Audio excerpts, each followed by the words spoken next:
പ്രിയമുള്ളവരെ, മുനമ്പം വഖഫ് ഭൂമിയുടെ ചർച്ച വന്നപ്പോൾ മുമ്പ് വലിയ ബുദ്ധിജീവികളാണെന്നൊക്കെ മനസ്സിലാക്കപ്പെട്ടിരുന്ന ആളുകളൊക്കെ തനി പാക്ഷികവാദികളാണെന്നും സ്വന്തം വർഗ സ്വഭാവം കാണിക്കുകയാണ് എന്നൊക്കെ തോന്നിപ്പോകും. അല്ലെങ്കിൽ ഇവർക്ക് നിയമത്തിനെക്കുറിച്ചുള്ള അജ്ഞതയാണോ, നിയമം പഠിച്ച് പൂർത്തിയാകാത്തത് കൊണ്ടുള്ള അപാകതയോ പോരായ്മയോ ആണോ എന്നൊക്കെ തോന്നിപ്പോവുകയാണ്. സാധാരണ സഹയാത്രികനായി നടക്കാറുള്ള എല്ലാ വിഷയത്തിലും ഒരു ജനാധിപത്യ ബോധത്തോടെ പ്രവർത്തിക്കുന്നവനെന്ന് നമുക്ക് തോന്നാറുള്ള സെബാസ്റ്റ്യൻ പോൾ ജനം ടിവിയുമായി നടത്തിയ അഭിമുഖത്തിൽ അദ്ദേഹം പറയുന്ന കാര്യങ്ങൾ, പണം കൊടുത്ത് ഭൂമി വാങ്ങിയ ആളുകളോട് വഖഫാണെന്ന് പറഞ്ഞ് മാറാൻ പറയാൻ പറ്റില്ല. കാശ് നൽകി വാങ്ങിയ ഭൂമി വഖഫാണെന്ന് പറഞ്ഞ് ഒഴിയാൻ പറഞ്ഞാൽ അംഗീകരിക്കാനാകില്ല എന്ന ഒറ്റ സൂത്രവാക്യമാണ് അദ്ദേഹം പറയുന്നത്. ഇവർക്കൊക്കെ നിയമം പഠിച്ചപ്പോൾ അതിൻ്റെ അങ്ങോട്ടും ഇങ്ങോട്ടും ഉള്ള വിഷയങ്ങളും ഓരോന്നോരോന്ന് ചർവണം ചെയ്ത് പഠിക്കലും ഇല്ലാതായതുകൊണ്ടാണോ, അല്ലെങ്കിൽ സംഖ്യ മനസ്സ് കയറി വന്ന് അവരോട് സമരസപ്പെട്ടുകൊണ്ട് ക്രിസംഖ്യകളുണ്ടല്ലോ അവരോടൊത്തോ നിന്നതുകൊണ്ടാണോ എന്തോന്നറിയില്ല. ഇവർക്കൊക്കെ ഒരു ബുദ്ധി വൈകല്യം സംഭവിച്ചതുപോലെയുണ്ട് ചർച്ചകളിലൊക്കെ. വാങ്ങിയവരുടേതാണ് ഭൂമി സാധനം എന്നൊക്കെ നിരുപാധികം പറയുന്ന ഇവരോട് ഒരു ഉപചോദ്യമായിട്ട് അല്ലെങ്കിൽ ഉപഖണ്ഡനമായിട്ട് നമുക്ക് ചോദിക്കാനുള്ളതും ഖണ്ഡിക്കാനുള്ളതും ഇതാണ്. ഒരു കാലത്ത് മോഷ്ടിക്കപ്പെട്ടൊരു സാധനം, സ്വർണ്ണോ എന്തെങ്കിലും ആണെന്ന് കൂട്ടുക, അതിനെ മോഷ്ടാവ് ഒരു ജ്വല്ലറിയിൽ കൊണ്ടുപോയി വിറ്റു സ്വർണ്ണമാണെങ്കിൽ, അല്ലെങ്കിൽ ഒരു മാർക്കറ്റിൽ കൊണ്ടുപോയി വിറ്റു മറ്റ് എന്തെങ്കിലും സാധനങ്ങളാണെങ്കിൽ എന്നോ സങ്കല്പിക്കുക. പിന്നീട് മാസങ്ങൾക്കോ കൊല്ലങ്ങൾക്കോ ശേഷം ആ മോഷ്ടാവിനെ പിടികൂടി അദ്ദേഹത്തെ കൂട്ടി തൊണ്ടി മുതലെടുക്കാൻ വേണ്ടി ജ്വല്ലറിയിൽ പോകുന്നു. ജ്വല്ലറിയിൽ പോയ സമയത്ത് ഇത് ജ്വല്ലറിക്കാരൻ പറയുന്നു ഞാൻ കാശ് കൊടുത്ത് വാങ്ങിയതാണ് എന്ന്. എന്നാൽ അദ്ദേഹത്തിനിക്ക് സഹായകമാകുന്ന നിയമം ഇവിടെ ഉണ്ടാക്കുമോ? അല്ലെങ്കിൽ ഇങ്ങനെ മോഷ്ടിച്ചു വരുന്ന ആളുടെ വക്കൽ നിന്ന് സാധനം വാങ്ങാൻ ജ്വല്ലറിക്കാരനിക്ക് അധികാരമുണ്ട് എന്നുള്ള അധികാരം സ്ഥാപിച്ചു കൊടുക്കാനുള്ള നിയമനിർമ്മാണം നടത്തുമോ? ഇതൊക്കെയാണല്ലോ നമ്മൾ ഇതിൻ്റെ പിന്നിൽ ചിന്തിക്കേണ്ടത്. ഒരു കാലത്ത് വഖഫായി കിടക്കുന്ന അത് വൈകല്യത്തോടുകൂടെ അതിൻ്റെ അധികാരികൾ തന്നെ കൈകാര്യം ചെയ്തത് വഴി പലയിടത്തും എത്തിപ്പെട്ട അതിന് ശരിക്കും അതിൻ്റെ രേഖാപരമായ പരിശോധനയിൽ ഇതിൻ്റെ അടിസ്ഥാന ആധാരവും മറ്റുമൊക്കെ പരിശോധിക്കുമ്പോൾ അത് വഖഫാണെന്ന് തെളിഞ്ഞാൽ അവിടെ അതിലേക്ക് നോക്കേണ്ടതില്ല, കാശ് കൊടുത്ത ആളുകൾക്ക് ഭൂമി വിട്ടുകൊടുക്കണം എന്ന് പറയുന്ന ഒരു ഒറ്റമൂലി. ഇങ്ങനെ ബുദ്ധിയുള്ളവരങ്ങനല്ലല്ലോ പറയേണ്ടത്. കാശ് കൊടുത്ത് വാങ്ങിയ ആളുകൾ നിരപരാധികൾ, പാവങ്ങൾ, അവർക്ക് ജീവിക്കാനുള്ള ഒരു സ്ഥലമാണ്. അപ്പോൾ അതിന് പരിഹാരമുണ്ടാക്കണം. എന്തായാലും ഞങ്ങൾക്ക് വേറെ ഒരു പരിഹാരവുമില്ല എന്ന് പറഞ്ഞുകൊണ്ട് അവിടെ സമരം നയിക്കുന്നതിനോടും ആർക്കും യോജിക്കാൻ കഴിയില്ല. ആ പാവപ്പെട്ട ആളുകൾ കാശ് കൊടുത്ത് വാങ്ങിയവരാണെങ്കിൽ ആ കാശ് കൊടുത്ത് വാങ്ങിയതിന് പരിഹാരം വേണം. അവർക്ക് താമസിക്കാൻ വേറെ ഭൂമി വേണം. വഖഫ് ഭൂമിയാണെന്ന് ബോധ്യപ്പെട്ടാൽ പിന്നെ അത് വേണം, ഞങ്ങൾക്ക് അതേ പറ്റുള്ളൂ എന്നുള്ള പിടിവാശി ആർക്കും ചേർന്നതല്ല. അതേസമയം അവരെ ഒരിക്കലും വഴിയാധാരമാക്കാനും പാടില്ല. അവർക്ക് ജീവിക്കാൻ കുടിൽ കെട്ടാൻ പറ്റുന്ന സ്ഥലം വേറെ കണ്ടെത്തി പരിഹരിക്കണം. അതാരാണ്? അവരൊന്ന് പണം വാങ്ങിയിട്ട് വിറ്റ ആളുകൾ. കാരണം ഇത് മോഷ്ടിച്ച മുതൽ പോലെ ആണ്. ആ മോഷ്ടാക്കള് മോഷ്ടിച്ച് മുതൽ ഒരാൾ കൊണ്ടുപോയി കണ്ട് വിറ്റു. ആ വിധിയാണ് ഇതിന് ബാധകമാകേണ്ടത്. അവിടെ ഞങ്ങൾ വാങ്ങിയതാണ് എന്ന് പറയുന്നത് കൊണ്ട് മാത്രം രക്ഷപ്പെടാൻ കഴിയില്ല. പക്ഷേ നിങ്ങൾ കൊടുത്ത കാശിന് വിലയുണ്ട്, നിങ്ങൾക്ക് കിടപ്പാടം ഉണ്ടാവണം, അതിനെല്ലാവരും യോജിക്കും. അതിനോടുകൂടെ ഞങ്ങൾക്ക് ഇവിടെ തന്നെ പറ്റുള്ളൂ, ഇതിന് എന്ത് വഖഫ് നിയമമുണ്ടെങ്കിലും ബാധകമല്ല എന്നത് മർക്കട മുഷ്ടിയാണ് എന്ന് നമ്മൾ മനസ്സിലാക്കണം. പറഞ്ഞു വന്നത് നമ്മുടെ ഈ സെബാസ്റ്റ്യൻ പോൾ പറയുന്നത് ഈ ഏകമൂല്യമാണ്. കാശ് കൊടുത്ത് വാങ്ങിയാൽ അത് അവൻ്റെ ഭൂമിയായി എന്നാണോ? ഇങ്ങനെ ജ്വല്ലറിയിൽ നിന്ന് ഇതുപോലെയുള്ള മോഷ്ടാക്കൾ കൊണ്ടുവന്ന് കൊടുക്കണ സ്വർണം വാങ്ങിയ ആൾക്ക് കാശ് കൊടുത്ത ജ്വല്ലറിക്കാരൻ അങ്ങനെ പറഞ്ഞാൽ ഇവിടെ നിയമനിർമ്മാണത്തിൽ അദ്ദേഹത്തിന് അനുകൂലമായിട്ട് നിയമം നിലവിലുണ്ടോ? ഇനി നിയമം ഉണ്ടാക്കുമോ? ഇനി അങ്ങനെ ഒരു നിയമം നിലവിലില്ലെങ്കിൽ അത്തരമൊരു നിയമനിർമ്മാണത്തിന് നിങ്ങൾ മുന്നോട്ട് വരുമോ, നിങ്ങൾ സപ്പോർട്ട് ചെയ്യുമോ എന്നാണ് അറിയേണ്ടത്. ശിവശങ്കറും അതുപോലെ തന്നെയാണ് വിശദീകരിക്കുന്നത്. ഒരു തുണ്ട് ഭൂമി വഖഫിന് കിട്ടില്ല, ഒക്കെ കാശ് കൊടുത്ത് അവിടെ പൈസ കൊടുത്ത് വാങ്ങിയ ആളുകൾ കൊടുക്കേണ്ടി വരുമെന്ന്. ഇദ്ദേഹം അഡ്വക്കറ്റാണ് എന്നൊക്കെ പറയാറുള്ളത്. നമ്മുടെ നീതിന്യായ വ്യവസ്ഥയിൽ എവിടെയും കയറി പറ്റാത്ത ഒരാളായതുകൊണ്ട്, കേസില്ലാ വക്കീലാണെന്ന് അറിയപ്പെട്ട ആളായതുകൊണ്ടും നമുക്ക് ഇത്ര വിവരദോഷികളുടെ ജൽപ്പനങ്ങൾക്ക് പ്രസക്തിയും നൽകേണ്ടതില്ല. എന്നാൽ ഇവരിങ്ങനെ ദിവസവും അവരുടേതായ ചാനലുകളിൽ വന്നിരുന്നിട്ട് ഓരോന്നിങ്ങനെ മുക്കറയിടുന്ന് കാണാം. വലിയ നിയമപുസ്തകത്തിലെ വലിയ അംബാസഡർമാരാണ് എന്ന് തോന്നിപ്പിക്കുന്ന രീതിയിൽ അദ്ദേഹം ഈ മുനമ്പത്തിനെ കുറിച്ച് വളരെ നിശ്ചിതമായി വിമർശിച്ചിട്ട് അത് ഇസ്ലാമിന് തന്നെ ഭീഷണിയാണ്.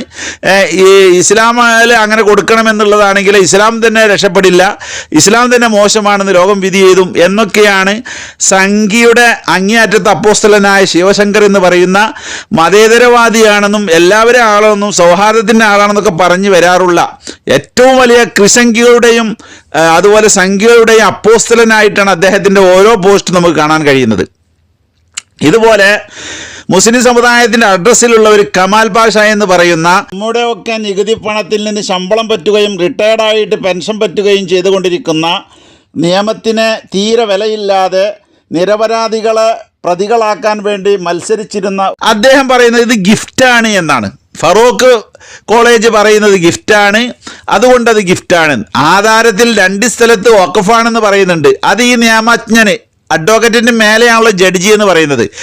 ആ സ്ഥാനത്തിരുന്ന് പൊതുജനങ്ങളുടെ കാശ് ശമ്പളമായി വാങ്ങി ഈടാക്കി പുറത്തിറങ്ങിയ ഒരു മനുഷ്യരാണ്. അദ്ദേഹം പറയുന്നത് ഇത് ഗിഫ്റ്റാണ്, ഇതൊരിക്കലും തന്നെ വഖഫിന് കിട്ടില്ല എന്ന് പറഞ്ഞുകൊണ്ട് ഈ സമുദായത്തിൻ്റെ പേരിൽ അറിയപ്പെടുന്നൊരു മനുഷ്യൻ കൂടിയാണത്. സമുദായവും അദ്ദേഹവും കൂടിയുള്ള ബന്ധം എത്രയാണെന്നുള്ള വേറെ വിഷയം.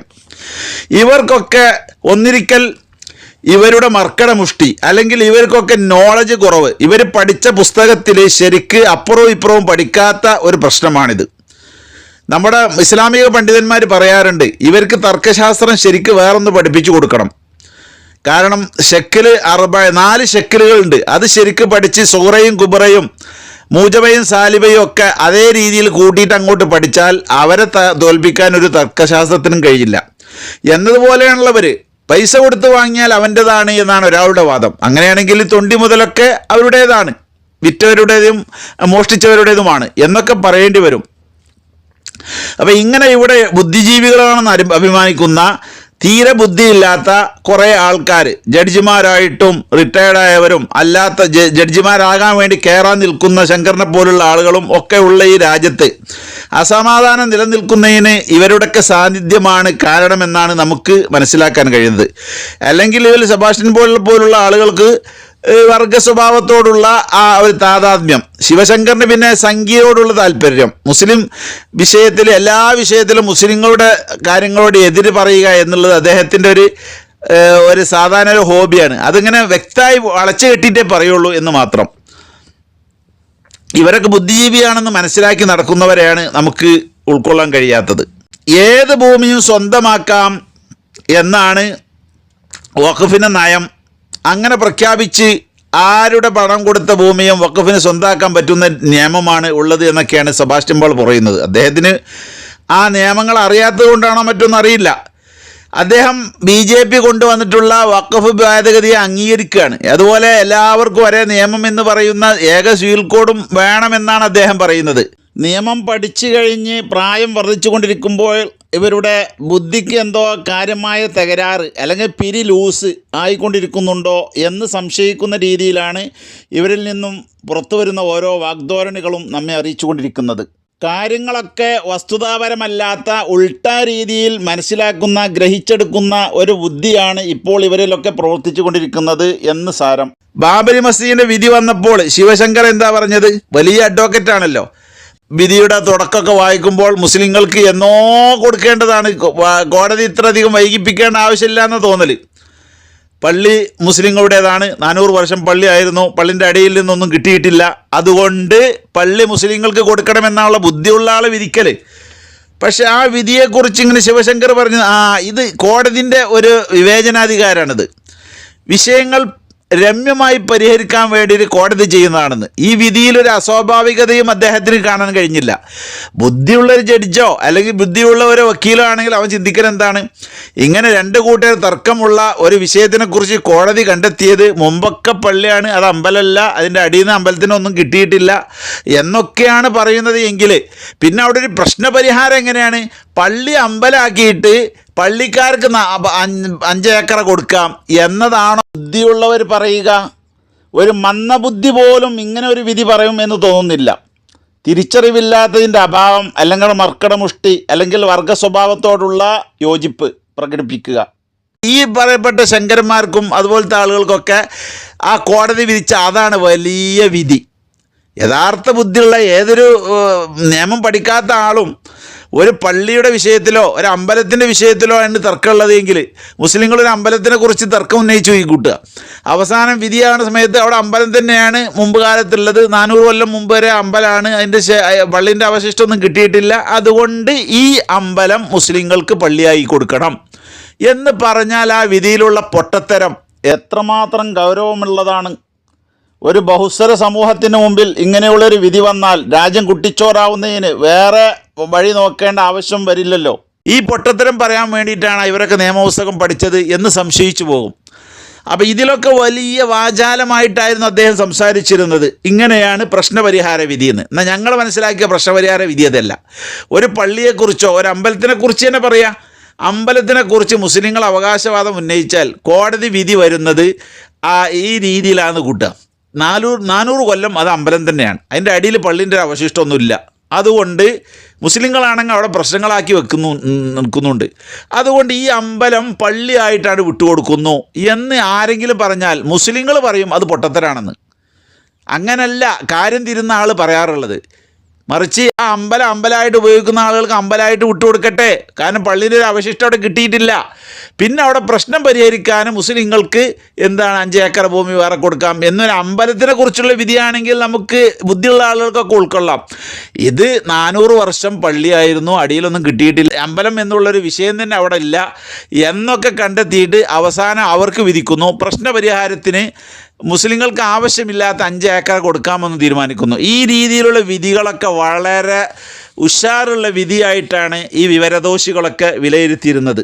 അതുകൊണ്ട് ഇത്തരം വിവരദോഷികൾ നിയമപണ്ഡിതരാണെന്ന് പറഞ്ഞുകൊണ്ട് ജൽപ്പിക്കുന്ന വാദഗതികളെ അപ്പാടെ വിഴുങ്ങുന്നതിന് പകരം അതൊക്കെ ഒരു വിവേചന മനസ്സോടെ വിലയിരുത്താനും സത്യാസത്യ വിവേചനത്തിന് വിധേയമാക്കാനും നാം സന്നദ്ധരാവണം. അല്ലാതിരുന്നാൽ നമ്മുടെ രാജ്യത്തുള്ള നീതി നിയമ വ്യവസ്ഥകൾ മുഴുവനും കുട്ടിച്ചോറാക്കാൻ ഇത്തരം മുറി വക്കീലുമാരും മുറി ജഡ്ജിമാരും അന്ധത ബാധിച്ചവരും ഈ രാജ്യത്തെ സുഗമമായ പോക്കിന് തടസ്സമുണ്ടാക്കുന്ന രീതിയിൽ രാജ്യത്തെ വെട്ടിമുറിക്കുവാനുള്ള രീതിയിലേക്ക് നയിക്കും എന്നത് എല്ലാവരും ഓർക്കുന്നത് നല്ലതാണ്.